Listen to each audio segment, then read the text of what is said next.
Hey everyone, welcome back to the channel today. I just want to get into a quick seeding project that I took care of this week at my house, and the result from that was because we had a new deck and a patio poured here last summer, and there was a lot of heavy equipment. There's a lot of foot traffic back here in the backyard, so of course that did a really big number on the grass. A lot of it was torn up from the excavator.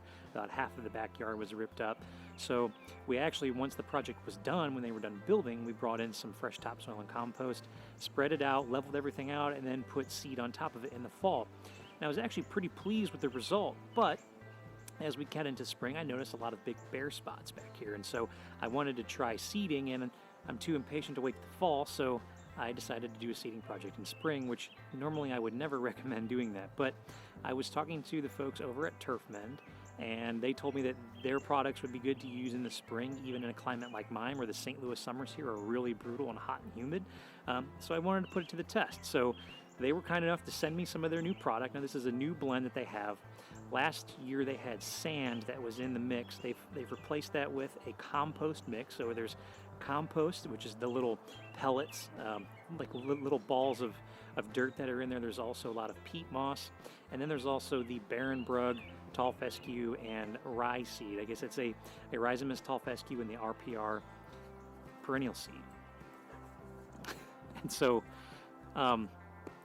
I went ahead and got that out today, and when I was going through the process, I wanted to make sure that I got good seed to soil contact, so I did a lot of digging and scorching of the ground to make sure that I got plenty of seed to soil contact for that to hold, because I'm on a hill. I really don't want the seed to slide down the hill. So I also had another side where I had a big patch of Poa trivialis, and so in that instance what I wanted to do is I really wanted to just dig that out completely, get all the triv out of there, and then reseed that bare spot, fill it in with some dirt, and then put the seed on top of it. So in this process I've opted not to use any fertilizer. According to the folks at TurfMend, the yellow jacket seed has all of the nutrients, all of the fertilizer and fungicide in that coating, so I opted not to use any of that. I wanted to see just how it does on its own. I also didn't add a seeding blanket or any tack to it. Last year I used a tack hay that I got from my local Home Depot, and it actually works pretty well in keeping the seed in place on that hill. There was a point where I had to reseed a couple of the spots after the initial die out. We got a lot of rain, and I got a little bit of pythium in the new seed, and some of that died out. So I really wanted to put the stuff to the test, and I'd like to document how well and how quickly the germination happens. I want to document how well the seed fills in, how thick does it come in, and will it survive the summer. That's my biggest concern, is if the hot and humid St. Louis summers are going to kill that seed out. Now you also want to lightly water that in.